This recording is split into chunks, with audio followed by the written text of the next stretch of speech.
Caged Bird by Maya Angelou.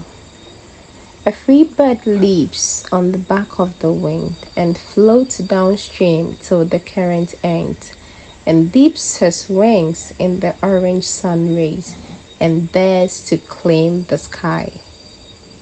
But a bird that stalks down his narrow cage can seldom see through his powers of rage. His wings are clipped and his feet are tied, so he opens his throat to sing. The caged bird sings with a fearful thrill of things unknown but longed for still, and his tune is heard on a distant hill. For the caged bird sings of freedom. The free bird thinks of another breeze, and the trade winds soft through the sighing trees.